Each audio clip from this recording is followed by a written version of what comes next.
Ing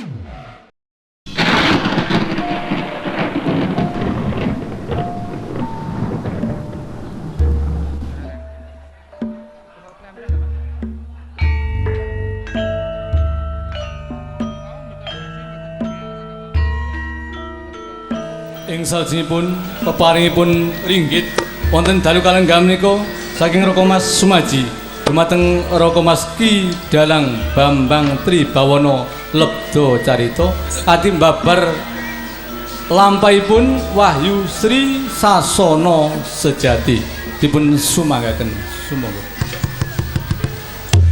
Purwa Madya Wusana nyunakenipun sesamudra pangsami billahi taufiq wal hidayah. Wassalamualaikum warahmatullahi wabarakatuh. Bismillah.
Sretena ning pasewakan busana maneka warna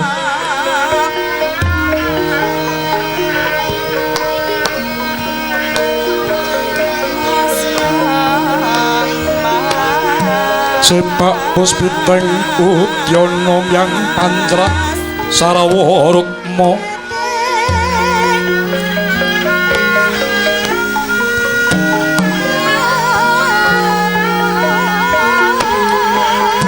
renggeng manik naratna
Bismillah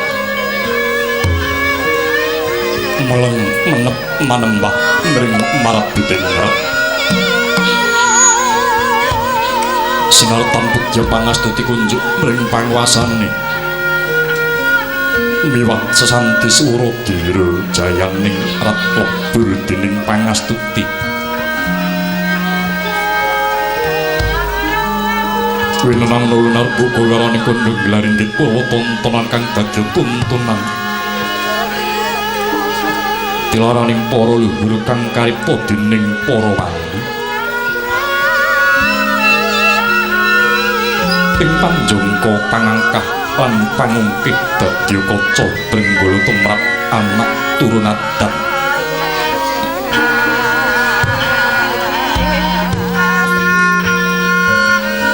mirsani wayang sakti miluning kaca paisan karana ing kono segene larung prakara ana bengak ana susah ana bejo ana cilaka ana jalu estri yang lawan aratri bubut-bubut nekat yang pasrah semarakan mirsani dening igota legetan ing lampah kang ala biwang otok bidi mentatan dadi Sokerto kang prayoga kagem minangka dadi sang wekajiwan kang utama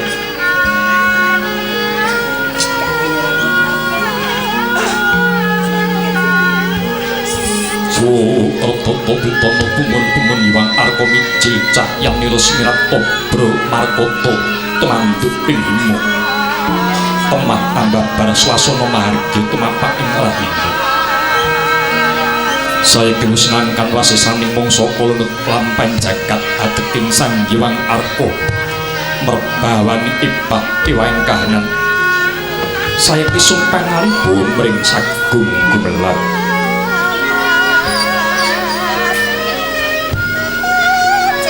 kinarya purwakan nikunan inggih punika gumlaring nagari Dwarawati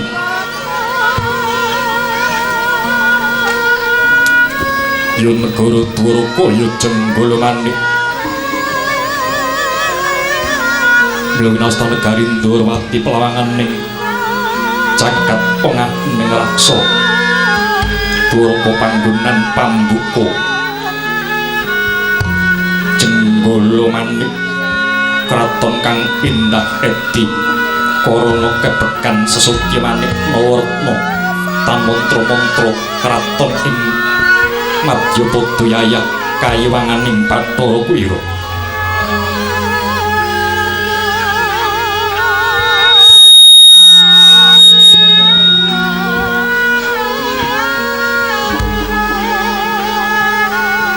nyata lamata negari Ndorowati dumadi saking puluh-puluh ing bebajengan sinalasa ngapaning benawi kinampi mbak ing samudra biru moyong langut kang tanpa pagut pegating paningal kapantep urting Cakrawala waneh cagri ing gisik sawaneh tirebing jurang cerung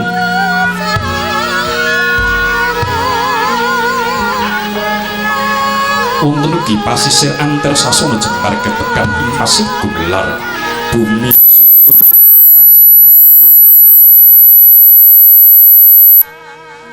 sadingah tinanggur tangkara tumang kawuryan dadi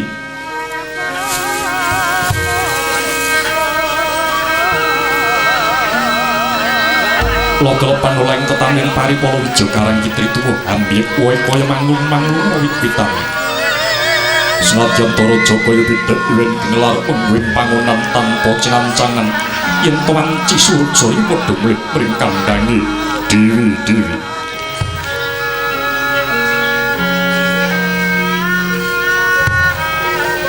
Mesa bendaluhanku kemarin sabawaning saresian buku babu among tani sami ijol kawruh liru panemu bab tata rakiting tetanen teman sing bodho dadi pinter sing butuh entuk wuwuh ingkang cingkrang melu magang sing kutuk banjur sinambung tutur tinular nalar cinatur mahanane lestari genya makarti widodo genya samya makarya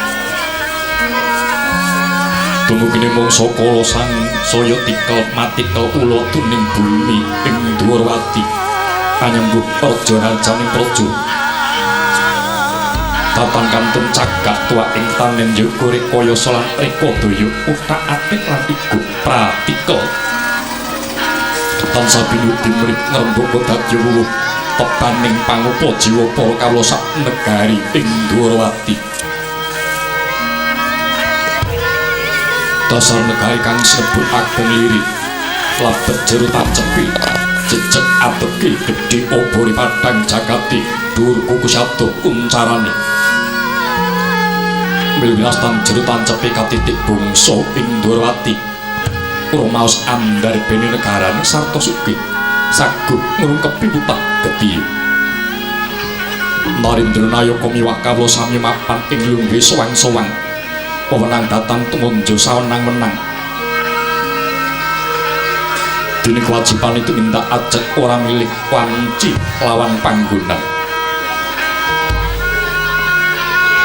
dasari Sri Narendra miwah bebaning praja anggung siniyutan para kawula dasih krana pusaran ngadil anggung tansah budidaya kaharjaning para kawula miwah tentreming negari manunggaling kawulan Gusti Barat Surga manjing rangka loro ngatunggal kaya godhong suruh lumah lawan kowe dinulu siji gelar geni ditunggaling rasa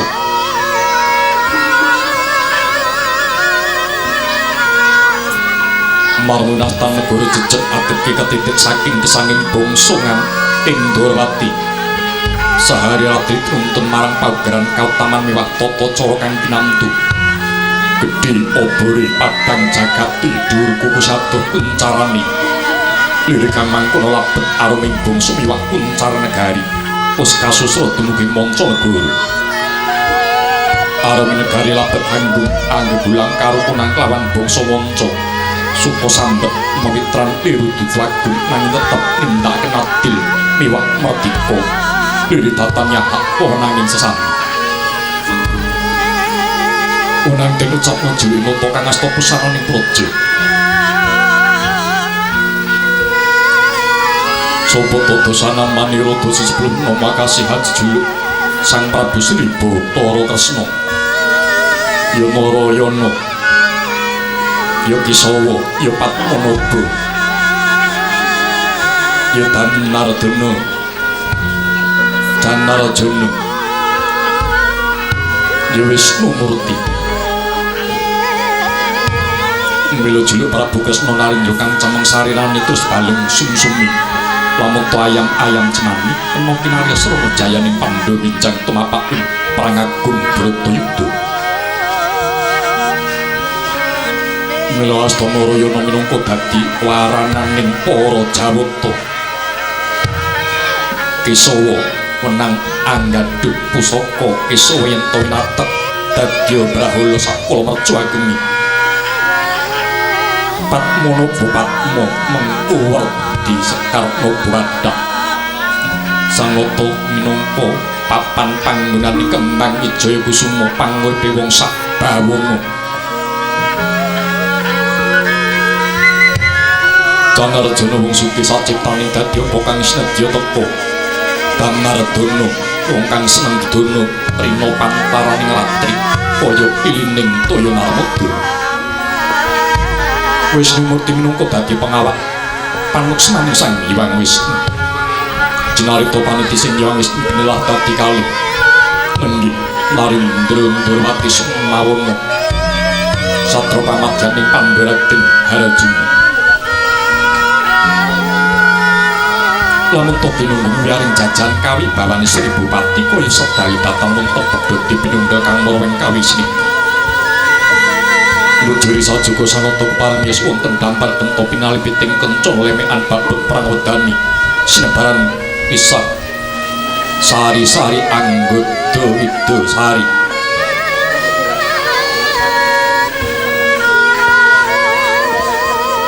toton kantun porati ing sami marak mangayun mban cedhi byuda lamun cinandra saking Mandrasena kang manungsani panyai Bathara Wisnu kang hanggi jawata kaya para widodara Sri Purasara Jaya Tidem permanen tanu sabawane walang alisik ron-ronan tanu baksa mirono tanu lampak amung lamat-lamat kabyarsa swaraning pradunggo ngrengit pinarung cengku kel kang mincana pancak sijining alun-alun sinambet swaraning porak tikriya gending meranggi yang masang ing sambut karya pating careng lan pating careng timbal kampilir Mandaraga ora dadi saru malah dadi asisten jeneng paman lha sinten teka Paramabukuh Susiwarja kaya konjemna pertala mukani punika warnanipun Atmajendra Indrawati satring parang Garuda kekasih Raden Samba ya Wisnu Brataya Kusuma Kilat Moko satria bagus warnaning banyak pasmane receh anugrahasi kinolo kula mulik binjang dewasani angliter kaprabaning Sangkata pamungkasing pasiban inggih satrolisan tua kekasih Raden Arya Satyaki ya Wisnu Wiraya Yudana ya Bima Gendhing satria teguh sura sudi maheng jurit pantes to lampung minangka dadi sok sabu kawating negari Ndrawati katalika kaya mangkono dereng ngantos sangata medal sabda kadatak katungka prataning ing ngrupa Narendra Mandura Sang Sri Baladewa mandhap saking tityaning gajah Yai Puspadenta Gagatara wekasan wong agung Indrawati mlaprapane ingkang reka teka kaya mangkono ta pangandikane yen to gawe nulisan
Srinata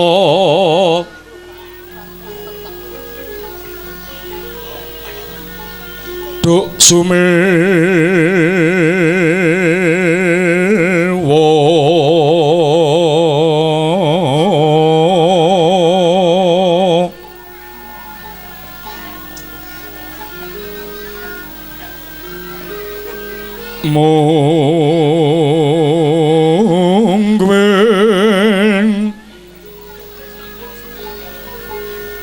sing angsana mulya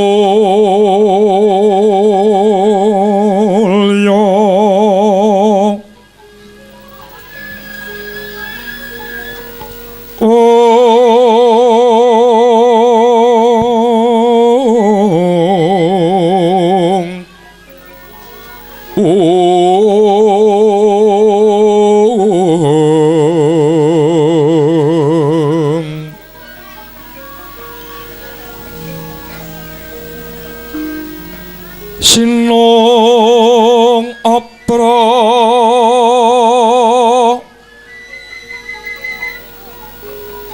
kancana murup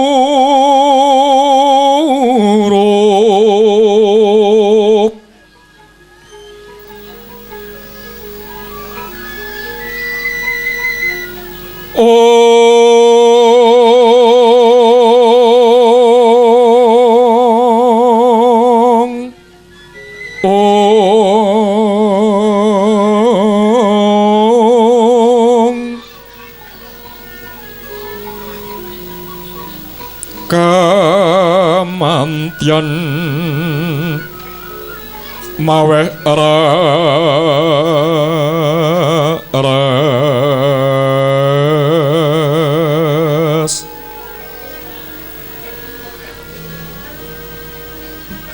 engkang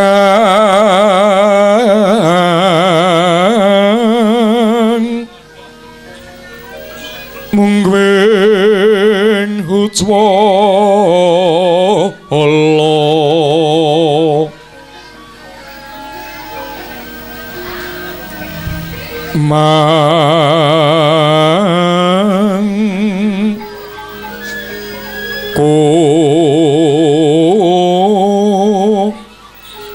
no kang winus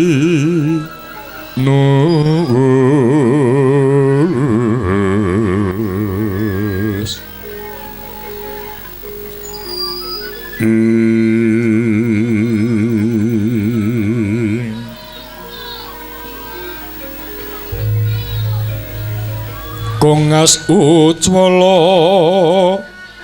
genis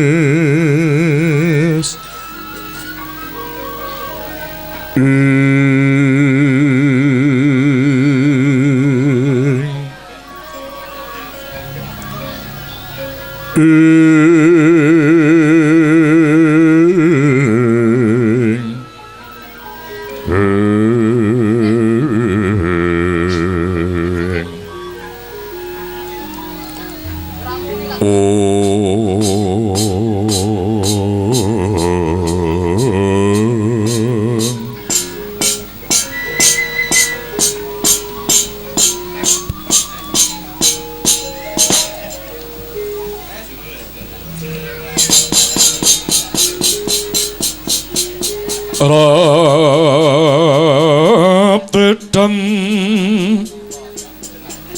pramanem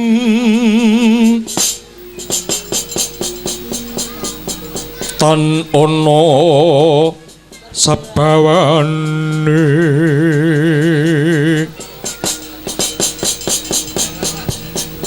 walang miang alise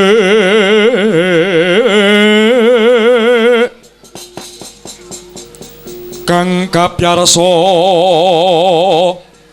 mung swarane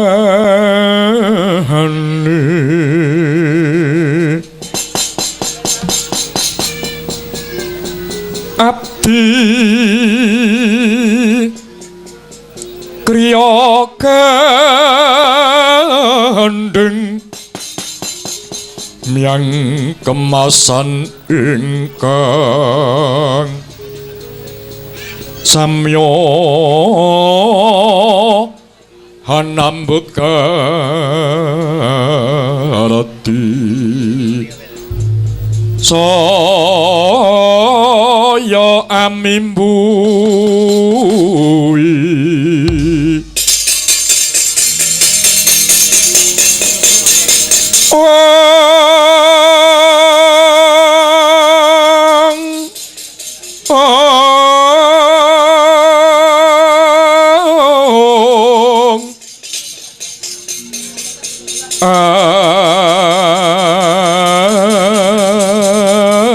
Sri senen jroning jero pasewakan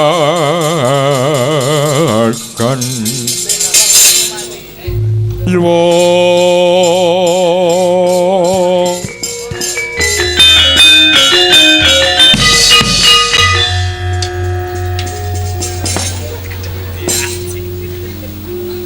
duh ya pangagung ngaturaken gung panuwun korana tumpuk makendung kandung kanugrahan tumrap panjenenganing sun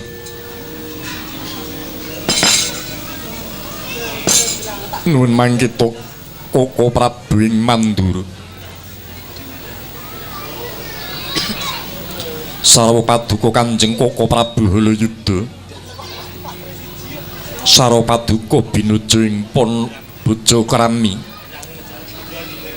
sarta sinubagya ing kamulyan menggah rawuh paduka Kanjeng Koko Prabu ing dering sawetawis dangu.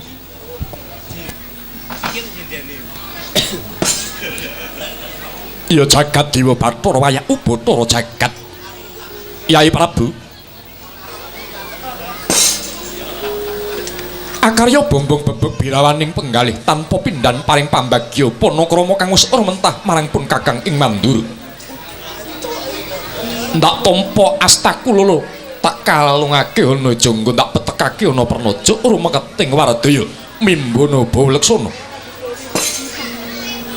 wangsuling pangandika Yai Muhung puji sesantine pun Kakang ing mandur wae tampanono Yai Prabu Harimurti. Koko Prabu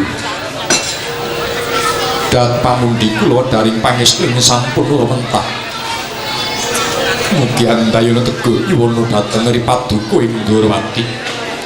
Sumrambahipun dhateng garwa putra Sentana nyang kawula ing Praja Jenggolomani. Namung Koko Prabu kaprayogaken hanggenipun pinarak lenggah. Yai Prabu ya, kaya ora kurang prayoga nggonipun Kakang pinarak. Koko Prabu. Yai Prabu Ndorowati apa? Suka bingeng manah kula tanpa pindhan dupi paduka Kanjeng Koko Prabu kepareng rawuh wonten negari ing Ndorowati. Menawi tlarintana nyundhul rawuh paduka Kanjeng Koko Prabu dhateng mantra-mantra titah swantah. Panyayah pangijawan taing pukulun Bathara Brahma tumur mandana raras. Ingkang saperlu paring nugraha dhateng Arimta ing Ndorowati. Namung iman kuciwan ninggalih Koko Prabu rawuh paduka Ri Paduka boten saged manembromo kanthi upacara agung-agungan kados saklimrahing Narendra ingkang prapta wonten negari. Inggih sedaya kala awit saking sumengkang ninggalih paduka rawuh ingkang tanpa cala sadèrèngipun. Yai Prabu kadangipun Kakang marmanipun Kakang semengko rawuh ana negara ing Ndorowati tanpa cala sadurunge. Awit saka kumrangsang sarta kumrungsung rasa kang ora kena sinayudan. Nggonipun Kakang kepengin sabejagung catur netra miwah paduka Yai Prabu. Yai jagat anyekseni Narendra kalukeng rat. Ora ana ratu gung binetara kang anyakrawati mbau dendha. Kejaba amung kadangku Yai ing Ndorowati. Semono kaluhur amung nganti jagat anyekseni kondhange Ratu Ndorowati jagat melu kebrebegen. Pun Kakang ora maido, pun Kakang ora maido lamun paduka Yai Prabu Narendra kang gum, Narendra kang misuwur. Awit mungkin Yai Narendra kung aluhur mono kudu genep jangkep piranti prabot sangu-sangune nggone dadi Narendra. Narendra mono kudu siji sugih kapinteran, loro sugih kadigdayan, kang angka telu sugih lelabuhan kang utama.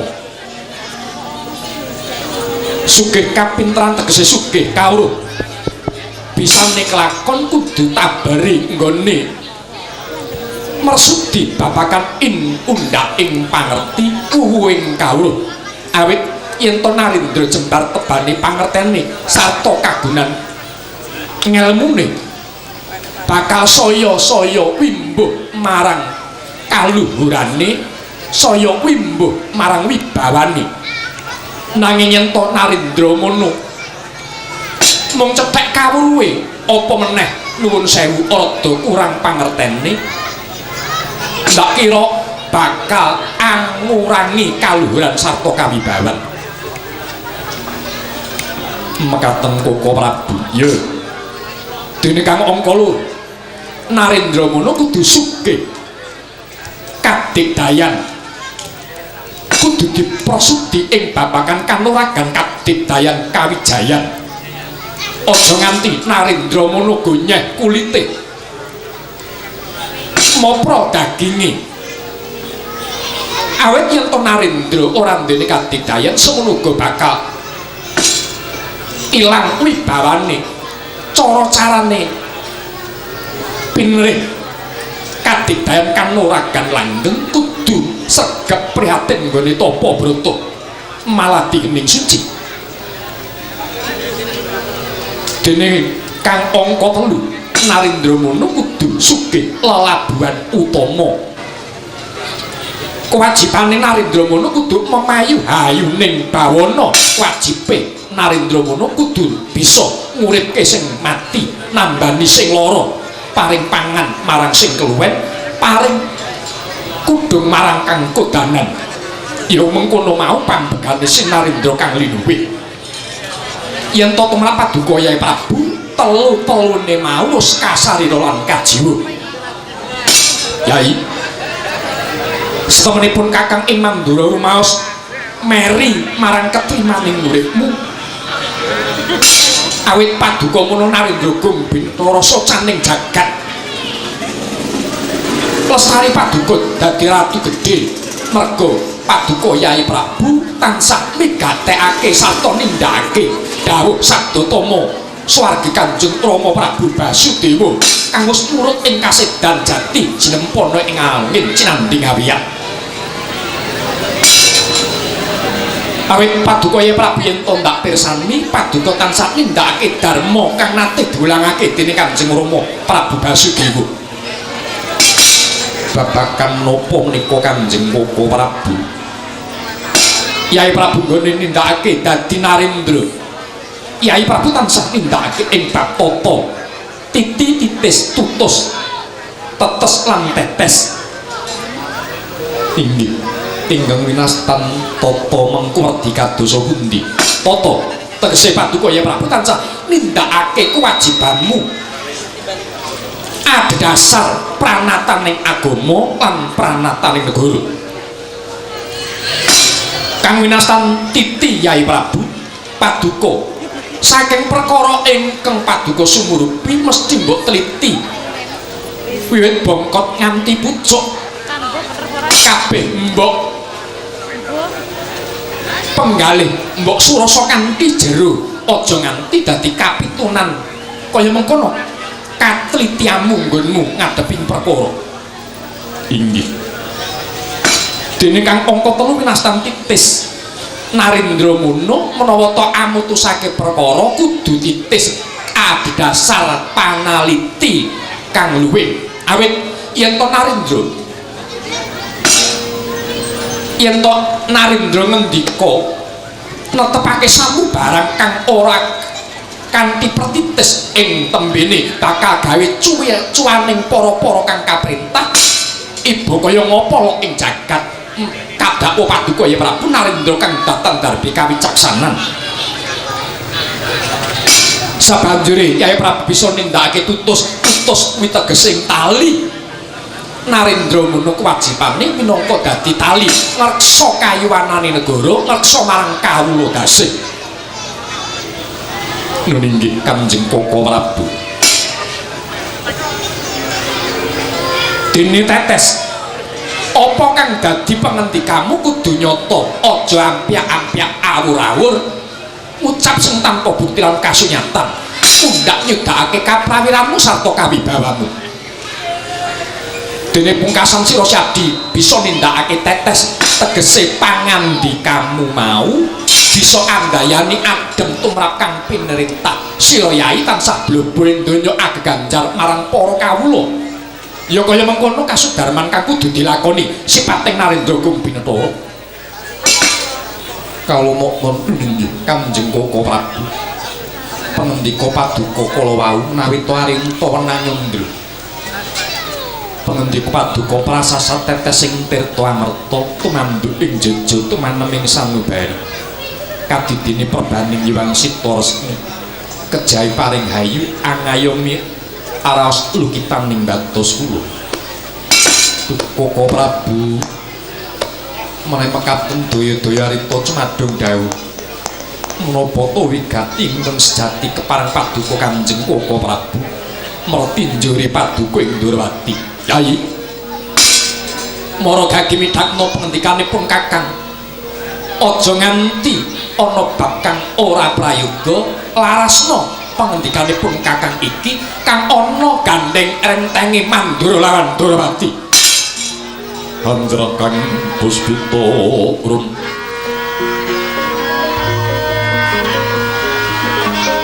kasiling samiwana amrit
griya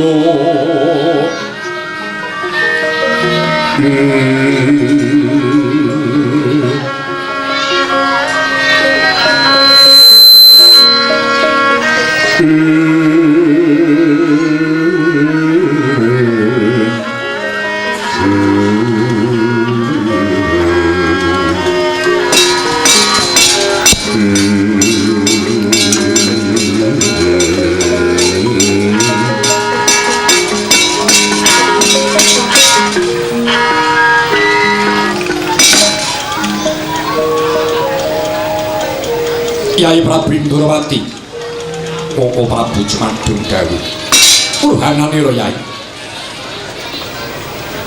munggo prapanipun Kakang kejaba mertui kayuwanan karajan kawidadan sarta kaluhuran paduka Yai Prabu esi ninggali prapanipun Kakang wektu dina semengko pun Kakang bakal bawa rasa perkara kahanane Praja Mandura sumrupa Yai nalika malam sukra manis pun Kakang jajal sepil rata ketrimaning uripipun Kakang kanthi cara pun Kakang mahas ing ngasamun maladining suci ana sanggar pamujan minta pituduhing dewa kang kawekas Yai wangune karsanipun Kakang kang kaya mengkono mau didaneni dening para Jawata panalangsane batin pun Kakang marang sing gawe jagat krana wektu dina semengko negara ing Mandura kapar ing pagebluk Mayangkara gedene bencana kang tumumpuh marang negara Mandura mau gawe keder penggalipun Kakang sapa sing ora sambat sapa sing ora bakal kawelas arsa yen to nyang murupi para kawedasih padha kasangsaya sinangsaya uripe larang sandang larang pangan lara sumbar saindhing negara ya mung kanthi cara pun Kakang mahas ing sasamun mau pun Kakang antuk pituduh ingkang akarya jagat ben kasing ngruwet negara ing Mandura yen to kang bisa madangi mung ratu aba ing jagat socaning bumi ya kuwi paduka Yai Prabu kula kang sapa Yai murgake ora ketang tetes bebasane seklimah pengendikamu mara gage usadanana negara Mandura kang wektu dina semengko lagi kena cobane kang akarya jagat Koko Prabu Yai Prabu Ndrawati piye mungkin dadosaken kawuningan Koko Prabu estinipun mboten namung nagari Mandura ingkang kenging bencana nanging kalebet negari ing Ndrawati semanten iki sampun andung katigang candra riklenggan ing samangki para kawula dasih ing praja Ndrawati sami kasangsaya sinangsaya awit agenging urhara ingkang tumempuh dadi Ndrawati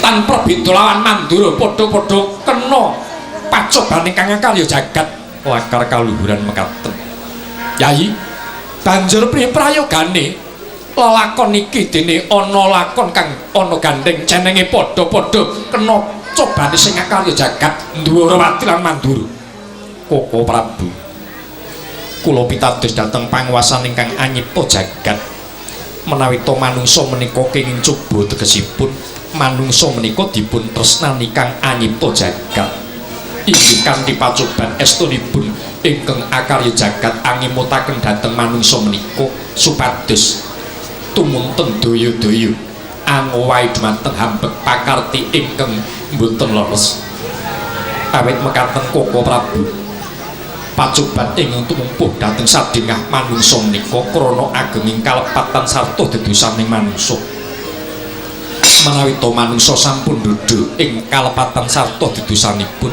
ing mriku Gusti tertamtu badhe ambing kasukerta paring tandha-tandha titik pepadang mila saking menika Koko Prabu sampun aliting penggalih menawi to kenging pacoban ingkang akarya jagat sajroning kenging pacoban kedah angginakaken ingkang angka sepinsan sampun ngantos menika kagetan gumunan miwah gampang percaya marang barang ingkang dereng kasunyatan bener lan luputing kagetan upamane piye menawi to tiyang menika kagetan adah lupiyanipun badhe dipun anggep asor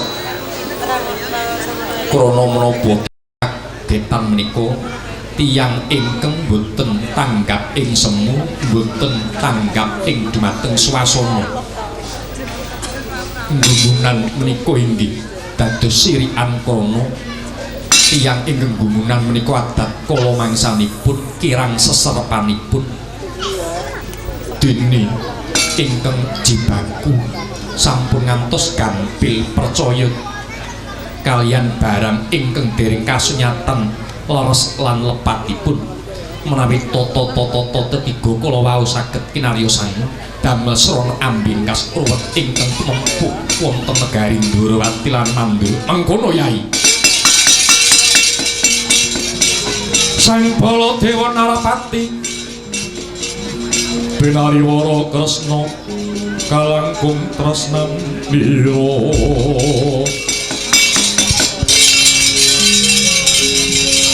marang tiap banon cinawi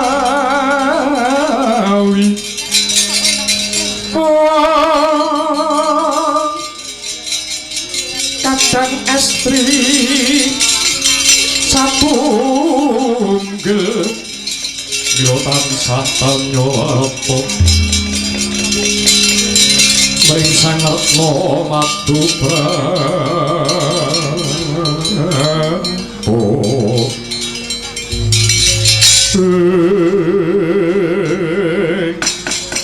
katalika kaya mangkono dereng paripurna pangandikane wong agung kalih kedatak geter ing mapan wonten pasowanan Jawi ing jaba padha aluk-aluk bilih ing gegono teja mangka sumunar hamba parcahya dupi pita pamawase mandhap kanang cahya sirna pedhut kang anga wengi sirnane pedhut wentek awewantan pangejawantai jawata suduk pangudal dasang resik kanika putra tanpa inggih ringa-ringa mingkah wonten pedhapining Negari Ndrawati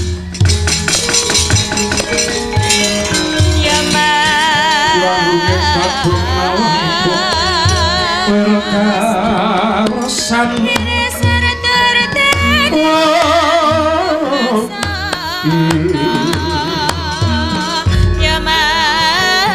pintu lukar keswa kang kanjrang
Liwang Candra katangan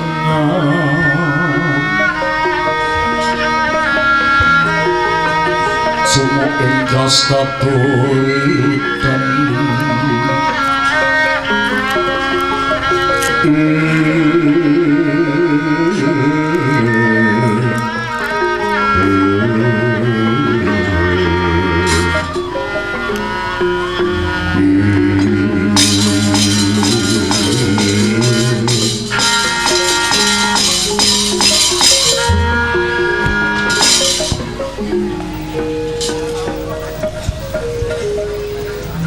mangki menika kados pukulan Bathara Narada ingkang keparang rawuh wonten ing negari Ndorowati. Pukulan sarwa paduka kawula ngaturaken sungkem ing pangabekti mawantuan kunjuk ngersa paduka pukulan Kanika Putra. Walah perkencong warudeng negara wong lera-lere kali judi menitan ini sapa sing gawe ya ngono. Iya lho, Kaki Prabu Ndorowati. Usulun tombo, jeneng kita ngaturake pangabekti. Ora liwat pangestulun tampanana, nggih, Narayana. Dadak pundi pedaring pangestune sampun wentak bumulun. Sarwa paduka pukulan Narada kula ngaturaken karajan sartosun kuming pangabekti mawantuan tunjuk ngersa paduka pukulan Bathara Narada. Titah paduka kula Narendra Mandra pun Baladewa. Alah, ya Baladewa tak tampa. Ora pangestu tampanana kula Balarama. Dak kapundi pukulan. Pukulan Narada semengko rawuh wonten ing negari Ndorowati karya kejet kageting penggalih. Pukulan daya-daya cumadung dawuh woting ganti menapa keparang paduka rawuh wonten ing praja Jenggolamani. Purhananira ya Ndher Kaki Prabu Ndorowati. Marmanta ulun angejwantah jumujug ana negara ing Ndorowati. Awit saka keparenging Hyang Jagat pratingkah ulun dadi duta pengawak ing Hyang Pramesti Guru. Paduka kautus dening Hyang Jagat pratingkah kinen tumedhak mring negari Ndorowati. Dasar kabar nyata. Lajeng wigatosipun dina semengko ulun sinampiran pakaryan marang negara Ndorowati supaya nimbali jeneng kita Kaki Kresna munggah marang Suralaya barengan sak lagu ulun. Nuwun mangke pegulun. Wekdal dinten samangke kula badhe katimbalan minggah dhateng Suralaya. Dasar kapala nyata. Wigatosipun kula tinimbalan minggah ing Kayuwangan. Perkara kuwi wadi apa wadining Pramesti Guru. Ulun tan udani tegese ulun tan mangerti wigatine jeneng kita tinimbalan. Nanging kenging menapa dene ingkang rawuh paduka Pukulan Narada mboten Hyang Jagat pratingkah piyambak menawi to wonten kabetahan kaliyan Kresna ulun kinarya wakil nggih. Ulun kinarya wakil. Nuwun sewu Pukulan. Rene menika perkawis ingkang rumsit sarta gawat kula katimbalan kados kirang prayogi sarta mboten jangkep genep tata kramanipun menawi to Pukulan Bathara Guru utusan namung adhedhasar wakil. Menawi to dinten samangke kula katimbalan mongko ingkang nimbali namung wakil menawi makaten kula inggih badhe makilaken Yai Setyaki minggah dhateng Suralaya. Ora kena nggih, ora kena. Nuwun sewu Pukulan. Ingkang betah menika Kresna menapa Pukulan Bathara Guru. Ingkang butuh perkara iki Hyang Pramesti Guru. Nanging ing menapa Pukulan Bathara Guru boten kepareng rawuh tumedhak piyambak. Yen to Pramesti Guru rawuh marang ing negara Ndorowati bakal tetel kadrajatan Raja Ratuning Dewa. Raja Ratuning Dewa kuwi panguwasane gedhe, nggih. Mula kang saka kuwi jeneng kita gelem ora gelem kudu munggah marang Kayuwangan bareng Salakulun. Menawi to kula mupu mboten sagak minggah dhateng Kayuwangan lajeng kadosa pundi? Kula nos kinantenan Purbawasesa yen ana bekukuk ngota waton galar gajah gelar Singabara, yen ana banggamu tak sembadani budimu bakal tak rampungi. Ning yen to kena nggih rene jeneng kita mono sih peranganing Kayuwangan Suralaya, aja nganti sira andaga kepalang ing Hyang Jagat Pratingkah manut to dina semana munggah Suralaya bareng lan laku ulun. Kresna yen to jeneng kita tangkas dimunggah marang Kayuwangan, tegese jeneng kita arep wani karo Suralaya. Kowe kudu eling yen to kowe wani karo Suralaya tegese kowe wani kelawan Sang Hyang Jagat Pramesti Guru ratu-ratu ning jagat raya. Kowe kudu ngerti lamun to dewa mono kang gelar jagat kang nitahke menungso.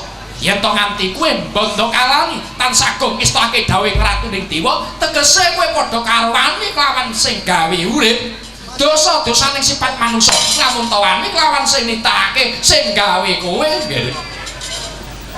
Nuwun sewu Pakulun. Saking pangraos kula, saking pangertosan kula, dewa menika sanes Gusti Allah. Dewa menika sanes kang gelar jagat, dewa menika kang sanes kang nitahken manungsa. Nanging dewa menika sami-sami titahe kang anyipta jagat, titahe Gusti kang akarya loka. Namung dewa kaliyan manungsa benten papan panggenanipun. Menika mujudaken pasemon. Menawi to dewa wonten inggil, menika lambanging panguwasa. Menawi to kawula mapan wonten ngandhap, menika lambanging kawula. Turta meneh dewa kalih manungsa menika prabot piranti ning agesang maksih jangkep manungsanipun tinimbang dewanipun. Lho sik. Jeneng kita ngucap lamun to prabot piranti ning urip manungsa lawan dewa sik jangkep manungsa tinimbang dewane, dasarmu apa? Pukulun. Menawi to dewa menika titahing Gusti kang akal ya jagat amung dumadi saking anasir kalih perkawis inggih menika anasiring geni lawan anasiring angin. Nanging menawi to manungsa menika binusanan lahir lan batin, binusanan alus lawan kasar. Busana kang kasar inggih menika dumadosipun saking bumi, geni, banyu miwah swasana. Dene busananing alus inggih menika cipta usik karsa miwah jiwa. Malah Pakulun dewa kaliyan manungsa menika umuripun tuwa-tuwaning manungsa tinimbang dewanipun. Usik. Kowe aja ngawur nggih. Kowe ngucap lamun to dewa manungsa iki umure malah tuwa manungsane, dasarmu apa? Sing dhisik kuwi dewa dudu manungsa. Ingkang langkung rumiyin menika manungsa, dewa manungsa. Dasarmu apa dene antaraning manungsa lan dewa dhisik dewane? Kula badhe nyuwun katrangan Pakulun.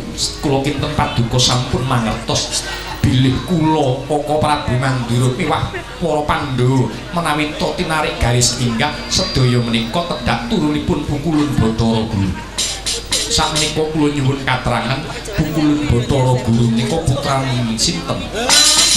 Pukulun Bathara Guru Yai Pramesti putrane Sang Hyang Tunggal. Sang Hyang Tunggal menika putranipun sinten? Sang Hyang Tunggal menika putrane Sang Hyang Wenang utawa Sang Hyang Wening. Menawi to dipun urutaken minggah. Sang Hyang Wenang putrane Sang Hyang Nurrasa. Sang Hyang Nurrasa putrane Sang Hyang Nur Cahya. Sang Hyang Nur Cahya putrane Nabi Sis utawa Sang Hyang Sis. Sang Hyang Sis utawi Nabi Sis menika putranipun sinten? Sang Hyang Sis putrane Nabi Adam. Adam menika dewa menapa menungsa? Adam iki pengendang campur sari nggih. Sing rambute gondrong. Aduh cetha menawi to dewa lawan menungsa menika tuwa-tuwaning menungsa tinimbang dewane. Wis mengki wae. Saiki tak blakake sedyane Pramesti Guru nimbali marang jeneng kita. Wigatosipun jeneng kita tinimbalan munggah marang Kayuwangan merga dianggap luput marang para Jawata. Dasar lepatipun tresna dhateng dewa. Tan ana liya jeneng kita Kuma Lancang sarta Kumawani nganggo sesebutan Bathara. Sira Kuma Lancang Kumawani nganggo tetenger Bathara Kresna, mongko jeneng kita mung Titah Semantah. Titah ora kena nganggo jeneng Bathara. Nuwun sewu Pekulu. Menawi to kula dipun anggep lepat perkawis menika, kula ngangge sebutan Bathara menika sanes pikajeng kula piyambak nanging dewa ingkang maringi. Menapa paduka kesupen nalika semanten kula sinaraya ing dewa minangka dados jagoning kayewangan nyirnakaken raratuning jagat ingkang sumandha sumandang angganing Ratu Dwara Kawistri Prabu Yudha Kala Kresna nalika semanten. Sareng kula widagda amunah sadra sekti dewa paring kumugrahan dhateng kula tetenger Prabu Bathara Kresna. Nanging kenging menapa perkawis menika sakmenika kula dipun lepetaken krana kula andamel gelar Bathara. Menapa paduka kesupen menapa paduka kalipyan jaman nalika semana lampan Narayana dados ratu. Pukulan kula nyekseni perkawis menika. Yai Prabu Bathara Kresna sampun ageng labipun dhateng kaewangan. Sesampunipun nyirnakaken Prabu Yudha Kala Kresna Ratu Dwara Kawistri. Yai Kresna dipun sengkaken ngaluhur dados Ratu ing Dwarawati kanthi dipun paringi tetenger gelar jejuluk Prabu Bathara Kresna menika paringaning dewa. Kula masih kemutan gawang-gawang lampanipun Narayana dadi ratu. Kemutan menapa mboten lampan Narayana dadi ratu? Capet-capet meneh boten kemutan nanggak sae menika lakonipun. Saya ento biayane akeh. Wes dina semangka wis dadi ketetepan jeneng sira gelem munggah marang kayewangan apa ora Ngger Kresna? Duka yayah sinipi jojobang mawingo wengis netra kocak mendandel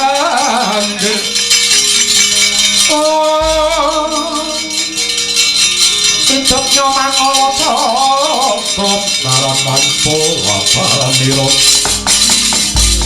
kaya kembang ora waris napet nangis gedeng pelmetu tahanane katalika kaya mangkono ngagung ing Dwarawati. Sang Prabu Harimurti Pan iku sejatine pangawake Sang Hyang Wisnu.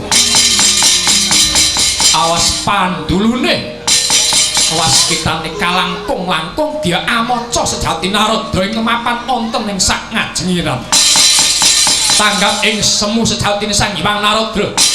Dia matek senjata cakra Baskara miji saking pernajanira. Gaman bunder munyel seser kaya kitiran. Sumorot nyampuk Sang Hyang Narada ical wujuting Narada badar sejatine wujud buta nyelu mandhit ya kala Jaramaya.